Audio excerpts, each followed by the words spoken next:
Segundo vídeo, amados e amadas, arrependei-vos das práticas do pecado baseada em Atos capítulo 3, verso 19. Na fé cristã, há poucos versos sobre o tão poderoso quanto Atos capítulo 3, verso 19. Arrependei-vos, pois, e convertei-vos, para que não sejam apagados os vossos pecados, e venham assim os tempos de refrigério pela presença de Deus. Essa palavra nos convida a refletir sobre o arrependimento e a conversão, dois elementos essenciais para uma vida dedicada a seguir Cristo. No entanto, muitos cristãos hoje lutam para compreender plenamente o que significa. Como podemos nos arrepender verdadeiramente e como isso nos aproxima de Deus? Arrependei-vos, no seu sentido mais puro, é uma mudança de mente e de coração. A Bíblia é um chamado para evitar as costas para o pecado, para virar as costas para o pecado e voltar-se para Deus. Esse é o processo, não é apenas uma decisão racional, mas um ato profundamente emocional, espiritual, que nos leva a uma transformação pessoal. Por isso, o conceito arrependei-vos é tão central na vida cristã. Ele não é um evento único, mas um caminho contínuo que nos conduz ao crescimento espiritual e à comunhão com Deus. O arrependimento é a porta de entrada para a vida cristã, é o caminho de volta para Deus. Além disso, o arrependimento em várias áreas da vida cristã, meditação, nossa identidade em Cristo. O discípulo ensina para as crianças, a família, o evangelho. Enfim, o nosso objetivo é proporcionar uma compreensão mais profunda e prática de arrependei-vos, de modo de fortalecer a sua fé e seu compromisso com Yeshua Mashiach.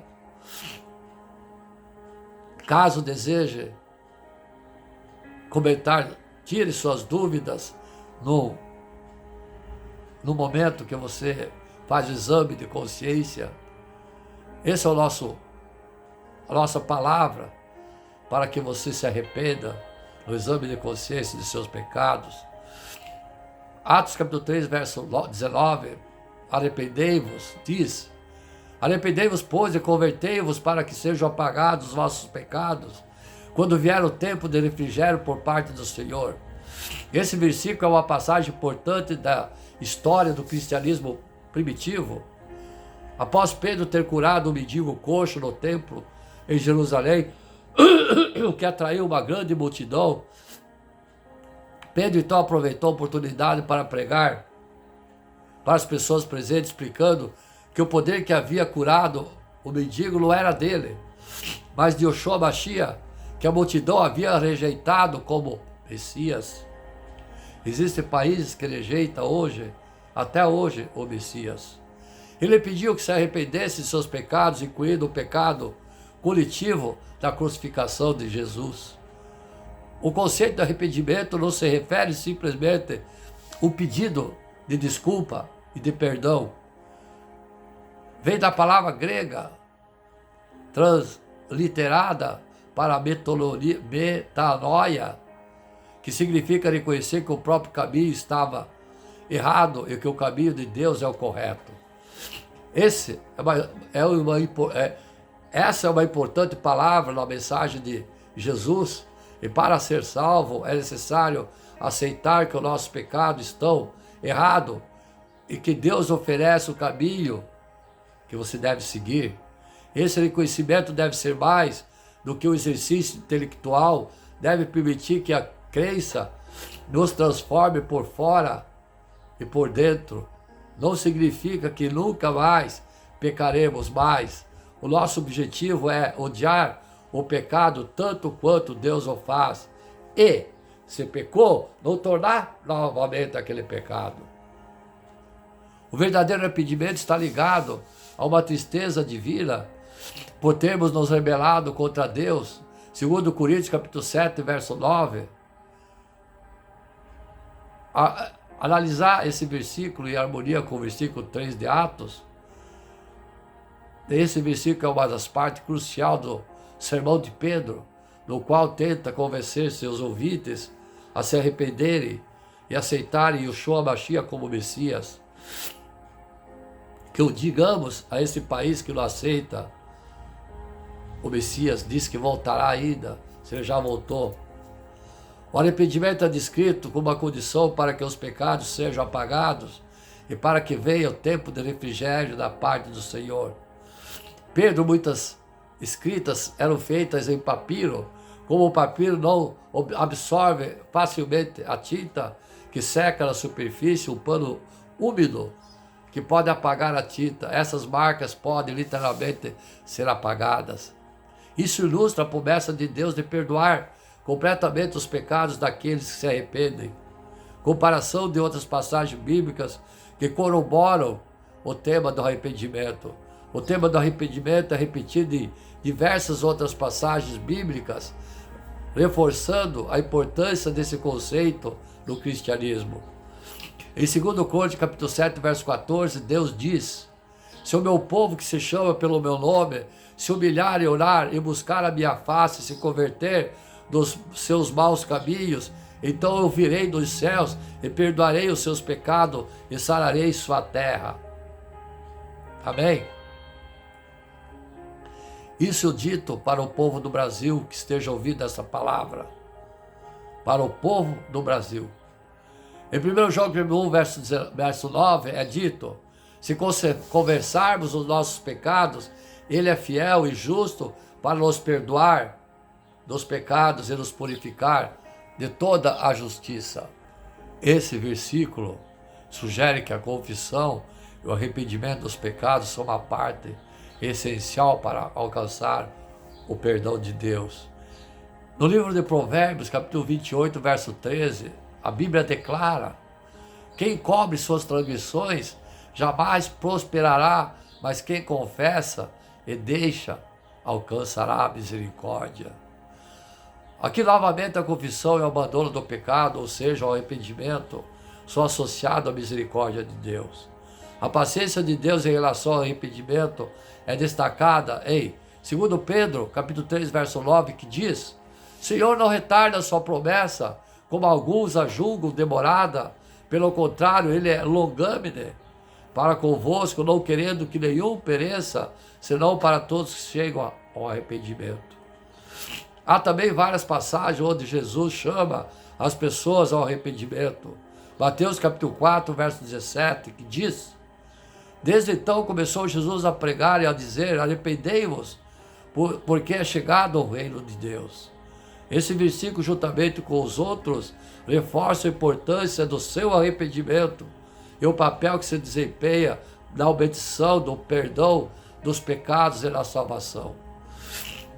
Desvendando e arrependei-vos, desvendando e arrependei-vos. Ao analisarmos a Bíblia, encontramos a expressão arrependei-vos em diversos momentos, uma palavra que, como mencionado, possui um significado profundo e relevante para a sua vida cristã. No grego original, significa uma mudança de mente ou direção. Desse modo, o arrependimento envolve o reconhecimento do pecado e sentimento de tristeza por tê-lo cometido, uma decisão de mudar o seu comportamento.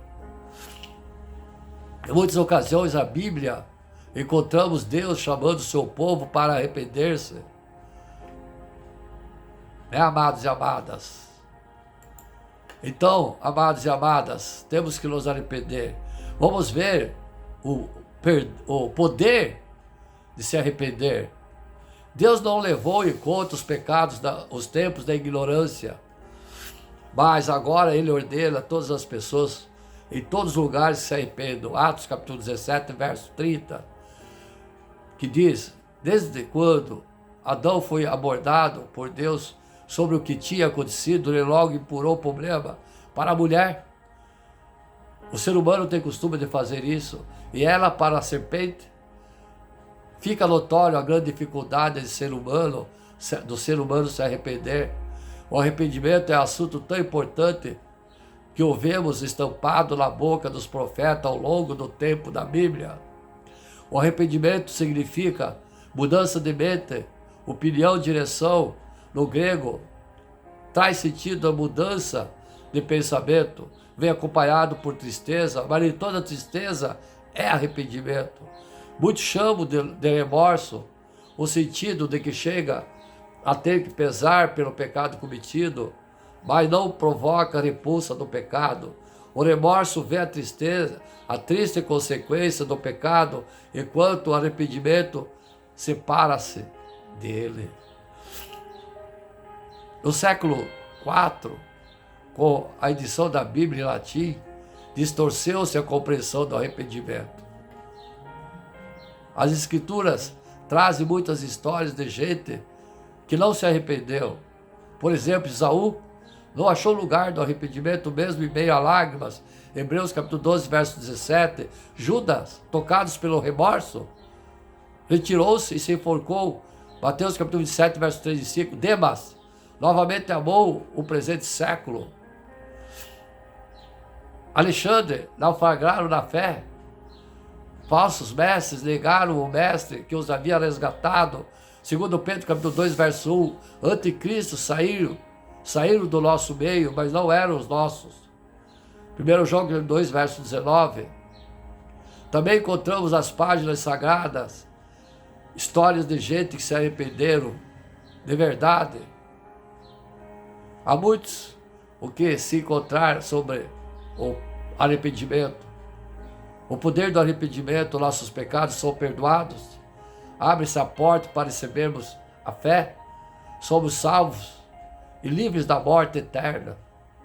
Recebemos o dom do Espírito Santo e os céus celebram com grande alegria diante dos anjos e de Deus. O arrependimento não é apenas um momento de vida, quando nos entregamos a Jesus, mas deve ser um estilo de vida.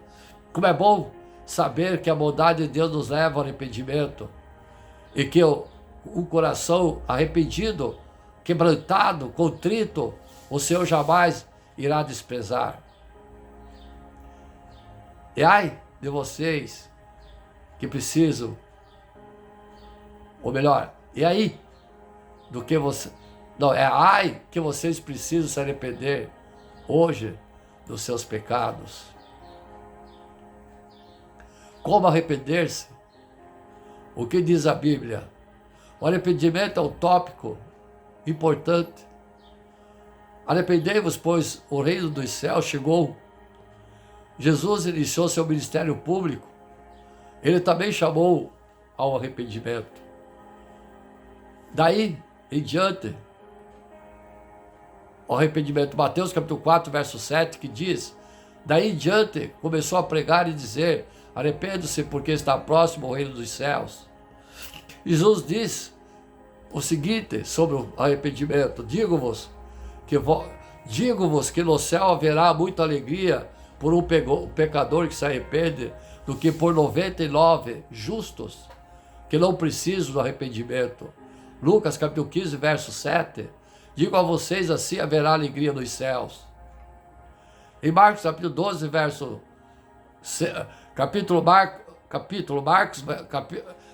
Marcos capítulo 6, verso 12, os discípulos também foram empregados ao povo que se arrependesse. Essa pregação continuou em Atos. Pedro pregou aos judeus: arrependei-vos, pois, e convertei-vos, para que os vossos pecados sejam perdoados. Paulo pregou aos gentios: Deus não levou em conta os tempos de ignorância, mas agora ordena que todos os homens e lugar se arrependam. E mais tarde ele testificou: o arrependimento para com Deus é a fé em nosso Senhor Jesus. E da mesma forma anunciei, primeiramente aos que estão em Damasco, e depois em Jerusalém, e por toda a terra da Judéia também os gentios que se arrependam e se convertam. Conforme demonstra a palavra acima, o arrependimento é uma parte importante de uma resposta inicial ao Evangelho, mas também é uma parte importante na vida do cristão.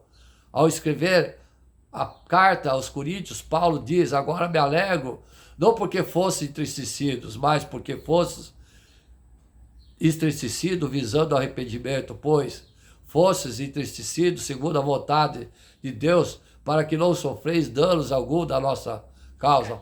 Segundo Coríntios, para a igreja em Éfeso, Jesus disse: lembra-te, pois, de onde caíste, arrependa-te e volta às obras que praticavas no princípio.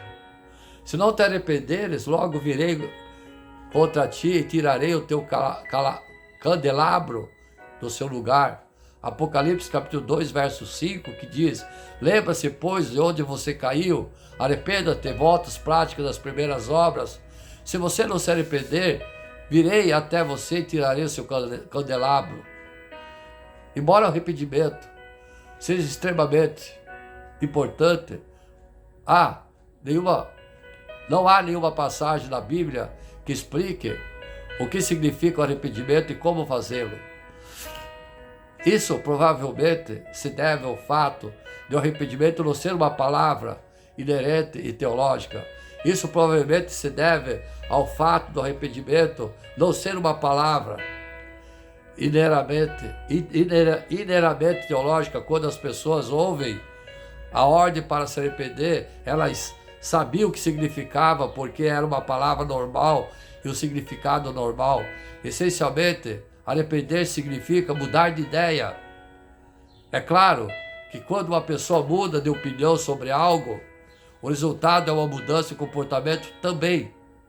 Se o motorista estiver indo para o sul e uma rodovia de repente perceber que está indo na direção errada, ele sairá na próxima saída e seguirá a direção oposta. Ele se arrependeu, mudou de ideia sobre a direção em que deveria estar dirigindo. Se ele perceber que está indo na direção errada, mas decidir continuar sem fazer nenhuma mudança, ele não se arrependeu de fato. Ele demonstrou por meio de suas ações que está bem com a atual direção da viagem. No Novo Testamento, o arrependimento está associado a uma mudança de opinião sobre o pecado. Dizer desculpe, estar arrependido, ou até mesmo sentir-se arrependido, não é o mesmo que arrepender-se. Uma pessoa pode se sentir emocionalmente arrependida por algo sem abordar a questão, pois a tristeza, segundo a vontade de Deus, produz o arrependimento que conduz à salvação, o qual não traz remorso, mas a tristeza do mundo traz a morte. Coríntios capítulo 7, verso 10. Porque a tristeza, segundo Deus, produz o arrependimento, que ninguém traz pesar, mas a tristeza produz a morte. Quando uma pessoa está fazendo algo que escolheu fazer, e pode até gostar muito, mas depois, com base na sua exposição à palavra de Deus, ela se arrepende, isso significa que ela mudou de ideia a respeito. A pessoa arrependida passa a acreditar que antes amava o errado e que deve parar de fazê-lo. Ao aceitar o evangelho, o arrependimento é o outro lado da fé. É possível que alguém se converta do que está fazendo errado, então tente corrigir seus caminhos e pode até ter sucesso. Mas se essa pessoa não depositar confiança e fé em Cristo e na justiça que Ele proporciona, então ela estará simplesmente confiando na sua própria reforma moral. O arrependimento bíblico é o reconhecimento que somos incapazes de salvar a nós mesmos. É abandonar o pecado e voltar-se para aquele que pagou por ele, que pode te perdoar. Então, como uma pessoa se arrepende, assim como a fé, o arrependimento é uma resposta à obra de Deus que convence uma pessoa que ela está no erro. Quero aqui falar, amado e amada, sobre, vocês já sentiram, quando você vai cometer aquele pecado, a tua consciência avisa, o Espírito Santo sobre o seu filho fiel avisa, não faça isso que é pecado. Vocês lembram disso? Sim, já veio na sua mente. Você vai lá e peca. Você pecou já 2 vezes. Você tem que se arrepender 2 vezes, porque você sabia que era pecado e você foi lá e insistiu no pecado. E agora, como você vai se arrepender? Pergunte ao seu irmão ao seu lado.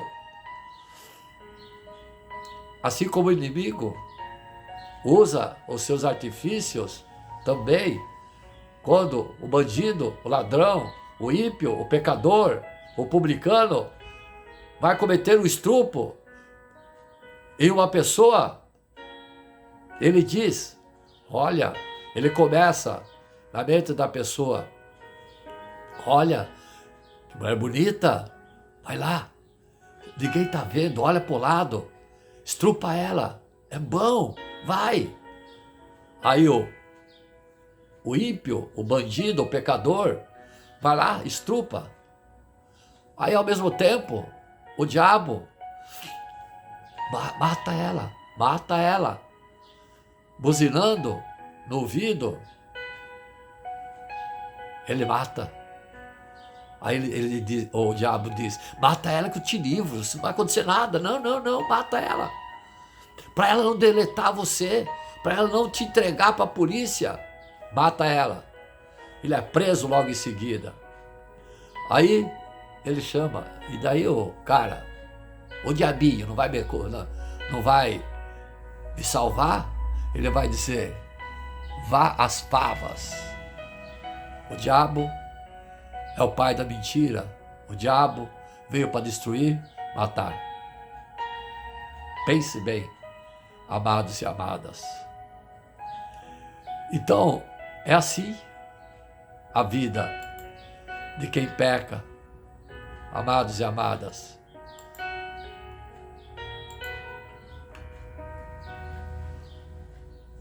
O que a Bíblia diz sobre a calúnia? Você já caluniou um irmão, um amigo? É muito costume da pessoa, não foi eu que fiz, não, foi ela que fez, ou foi ele que fez. Eu não queria fazer isso, mas eu fiz, porque ela me mandou, ou ele me mandou. A calúnia se trata de fazer uma declaração verbal falsa que prejudica a reputação de alguém. A calúnia difere ligeiramente da difamação, porque a difamação é um ataque escrito de caráter. A calúnia é falada apenas. A Bíblia diz muito sobre calúnia.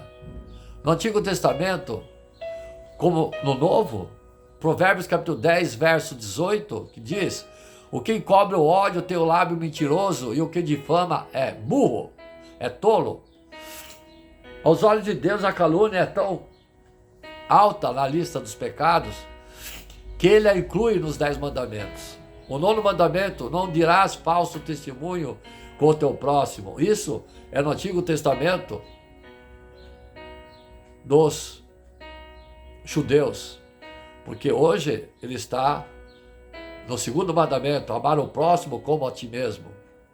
2 mandamentos que Jesus no Novo Testamento ditou para cumprirmos. Amai a Deus sobre todas as coisas e amais o próximo como a ti mesmo. Então esse que está no 8º mandamento dos judeus no Monte Horebe por Moisés, diz, não fará falso testemunho para o teu próximo. Êxodo capítulo 20, verso 16. Dar falso testemunho inclui a calúnia por causa das inverdades espalhadas. A calúnia é simplesmente mentira sobre alguém com a intenção de fazer o que os outros vejam essa pessoa sobre a luz negativa. A calúnia é uma mentira maliciosa e Deus odeia a mentira. Provérbios capítulo 6, verso 19. 6 coisas que o Senhor odeia e uma 7ª a sua alma detesta. Os olhos cheios de orgulho, língua mentirosa, mãos que derramam sangue dos inocentes, coração que faz planos maléficos. Sim, esse, visto que Deus é o autor da verdade, qualquer coisa falsa em oposição à sua natureza é, portanto, repulsiva para ele. Tanto calúnia quanto fofoca são erradas. E as escrituras muitas vezes as condenam juntas. As fofocas, coleta de segredos, se alguém de alguém e os passa para outra pessoa. A calúnia cria seus próprios segredos, transmite-os onde quer que faça os maiores danos. No Novo Testamento faz referência à calúnia como parte da nossa velha natureza. A difamação não tem lugar em nossas vidas. Quando nos tornamos novas criaturas, sim, quando nos tornamos novas criaturas, a difamação não tem lugar em nossas vidas. Ora, se dessas mesmas coisas andaste vós também no outro tempo, quando vives nela. Agora, porém, despojai-vos igualmente de tudo isso: ira, indignação, maldade, maldicência, linguagem obscena no vosso falar. Essas palavras devem ser dedicadas à glória de Deus. Nossas palavras devem ser dedicadas à glória de Deus, assim como os nossos corpos. Aqueles que conhecem a Deus têm a responsabilidade de abster-se da calúnia. Com eles bendizemos ao Senhor Pai. Também com ela amaldiçoamos os homens, feito à semelhança de Deus. De uma só boca procede bênção e maldição. Meus amados irmãos, amados e amadas, não é conveniente que essas coisas sejam assim. A calúnia é uma prática que deve ser eliminada da sua vida se quisermos seguir Jesus. Romanos capítulo 6, verso 11 e 14, assim também vocês considerem-se mortos para o pecado, mas vivos para Deus em Cristo Jesus. Portanto, não permitam que o pecado reine seu corpo mortal, fazendo com que vocês obedeçam suas paixões também. Não obedeçam os membros do vosso corpo ao pecado como instrumento de injustiça, mas como pessoas que passaram da morte para a vida. Ofereça a si mesmo a Deus e ofereça os seus membros a Deus como instrumento da justiça. A calúnia vem do coração, e quando somos tentados a falar a falsidade sobre alguém, devemos primeiro examinar os nossos próprios corações para ver que raiz feia está produzindo esses desejos.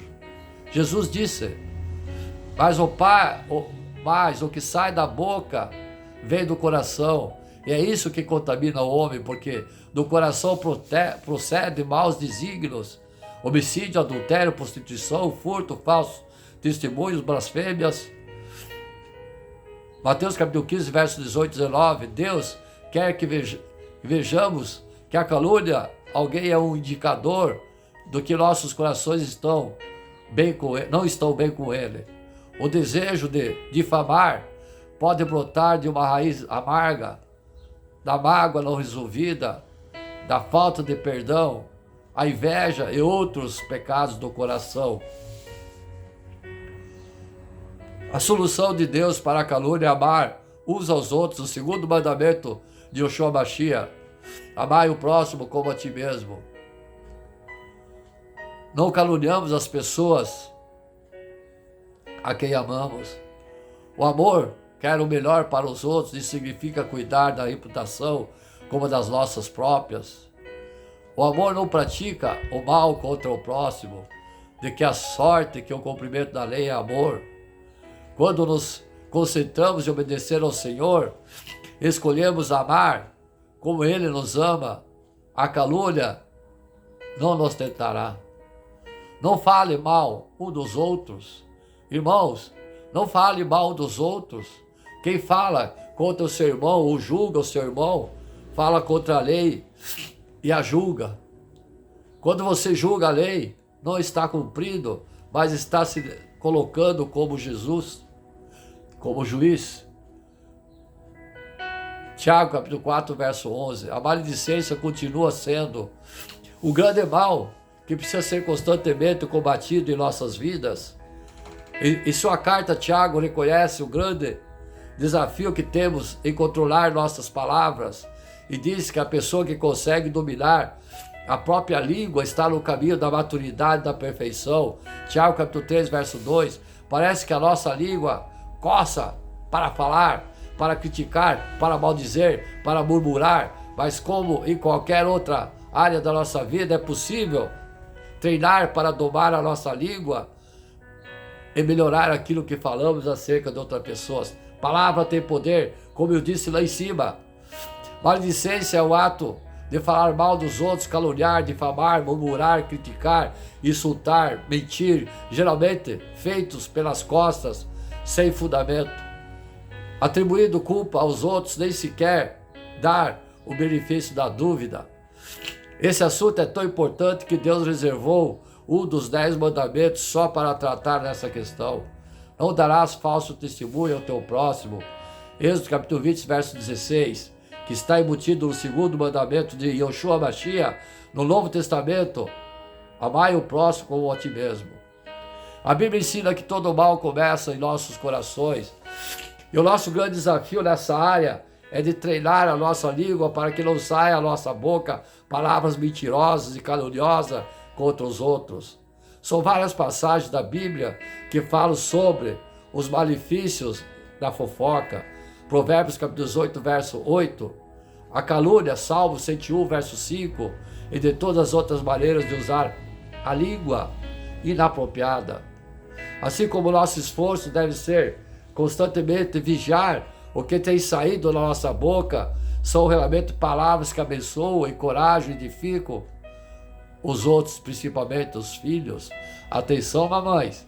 Da sua boca só saem palavras que abençoam os filhos, encorajam os filhos, edificam a família. Cuide bem do seu coração e dos seus pensamentos. Jesus disse que a boca fala do que está cheio o coração. Mateus capítulo 12, verso 34. Não permita suposições entre outras pessoas. Alimente pensamentos e não alimente pensamentos preconceituosos. Se você sabe que seu irmão está em pecado ou passando por um momento difícil, vá até ele e fale diretamente sobre o seu desejo de ajudar.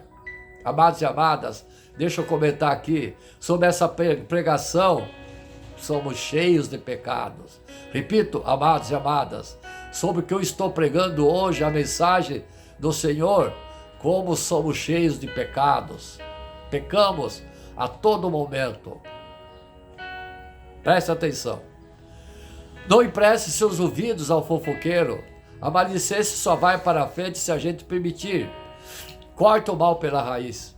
Confronte a pessoa que tem esse péssimo hábito da fofoca e cuidado com a falsa espiritualidade. Às vezes, a maledicência pode vir disfarçada de pedido do coração, disfarçada de pedido de oração. Às vezes é melhor ficar calado. Se não for por boa palavra, é melhor que não seja dito. Mas eu lhes digo, dia do juízo vocês terão de prestar conta de cada palavra que tiverem falado à toa. As palavras agora refletem o seu destino depois.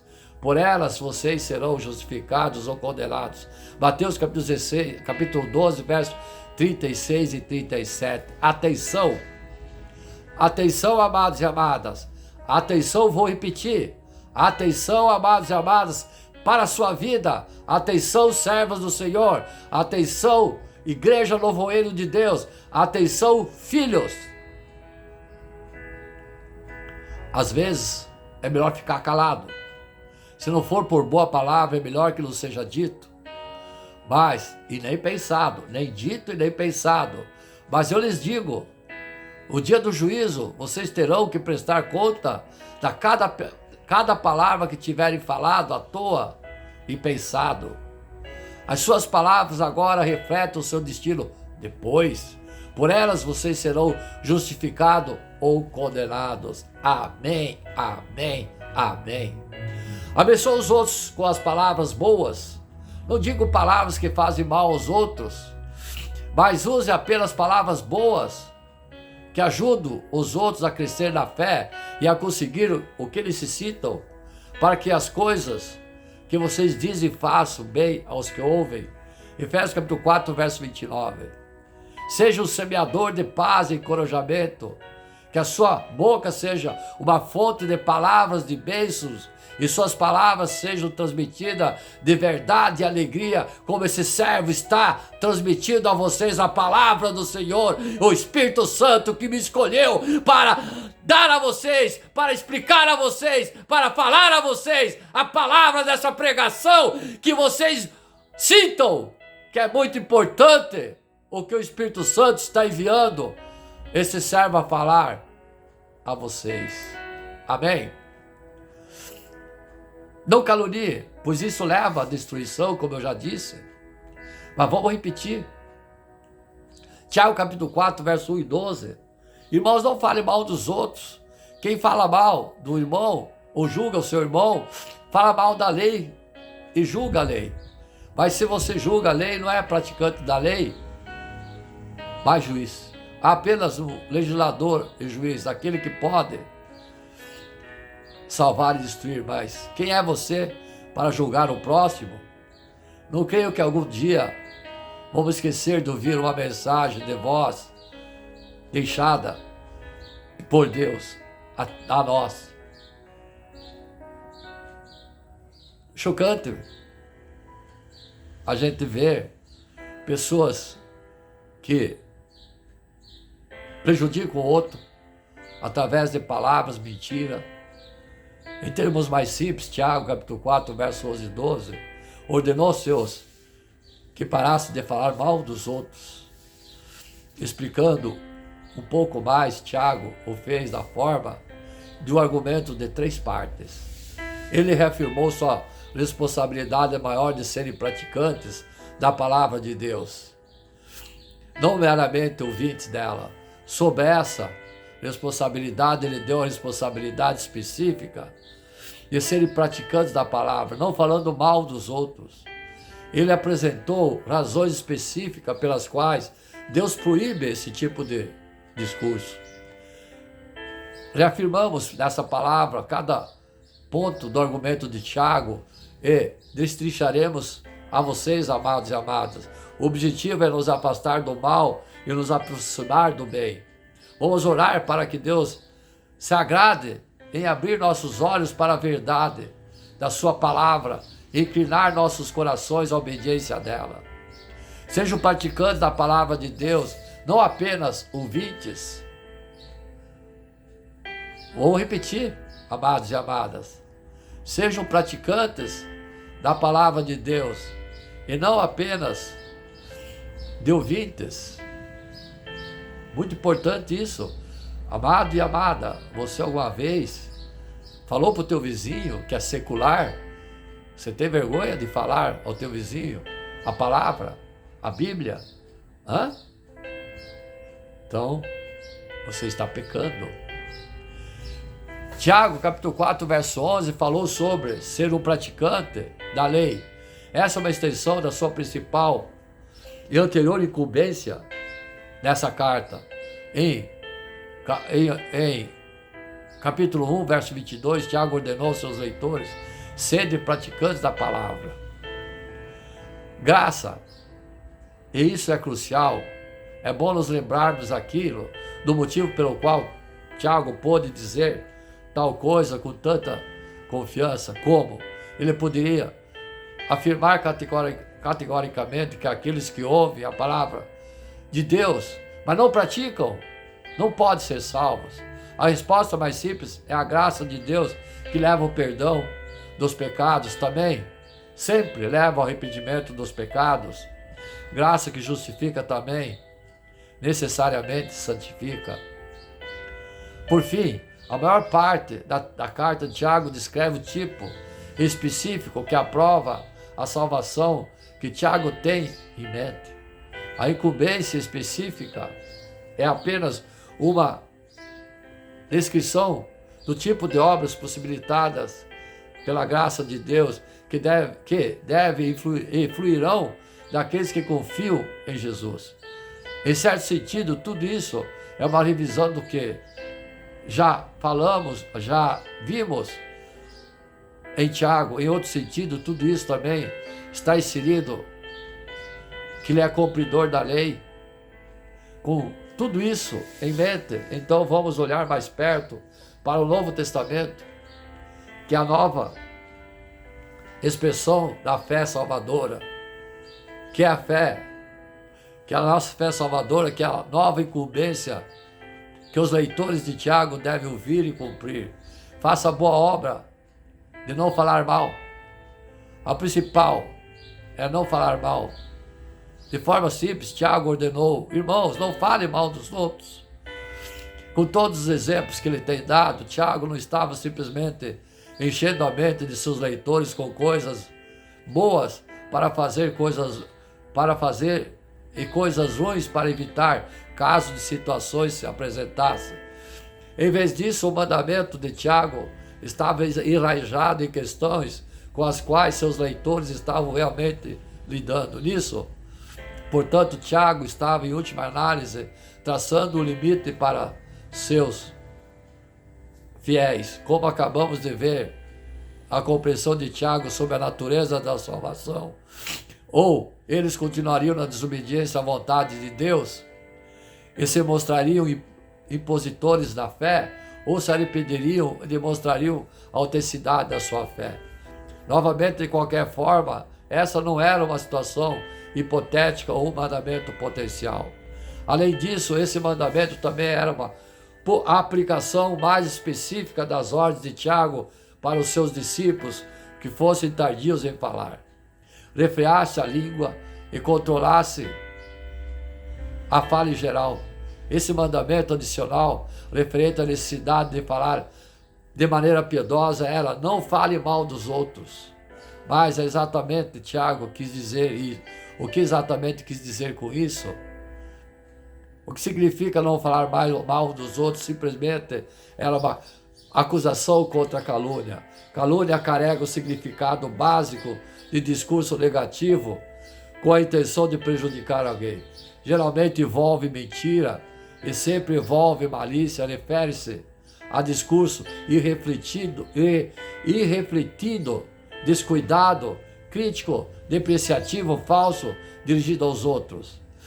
Longe de ser exclusividade de Tiago, toda a Bíblia proíbe o alerta sobre consequências desse tipo de discurso do povo de Deus. Em primeiro lugar, de forma mais simples, a Bíblia proíbe terminantemente a calúnia. Levítico capítulo 19, verso 16. Além disso, o tipo de pessoa que pode estar na presença de Deus é descrito como aquele que não calunia ninguém. Salmos 15, verso 1 e 3. A Bíblia promete destruição divina, semelhante ao que vemos em Tiago, ao caluniador. Salmos 101, verso 5. Aqueles que caluniam são chamados de tolos. Provérbios capítulo 10, verso 18. A Bíblia diz que é insensato até mesmo associar-se a quem calunia. Se você é amigo de caluniador, se afaste dele. Provérbios capítulo 20, verso 19. A calúnia é o resultado do julgamento de Deus. Romanos capítulo 1, verso 29. Paulo e Pedro juntaram-se a Tiago e ordenar repentinamente aos cristãos que se arrependem da calúnia. Efésios capítulo 4, verso 31. A calúnia é tão séria que ter uma esposa caluniadora é uma desqualificação para a liderança da igreja. 1 Timóteo capítulo 3, verso 11. Imagino que você tenha entendido, amado e amada, que a calúnia é ruim, sempre foi ruim, sempre será ruim, não deve ser tolerada entre o povo de Deus. E, no entanto, para ser claro, agora, o mandamento de não falar mal não era uma ordem para nos obtermos da denunciar o pecado uns dos outros. É que Tiago estava fazendo em sua ordem o que Jesus ordenou em Mateus capítulo 18. Mateus capítulo 18, verso 17.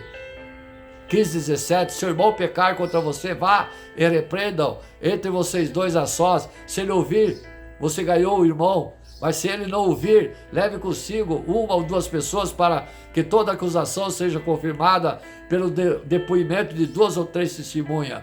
Se ele recusar a ouvi-las, conte isso à igreja e continue ajudando em graça e amor.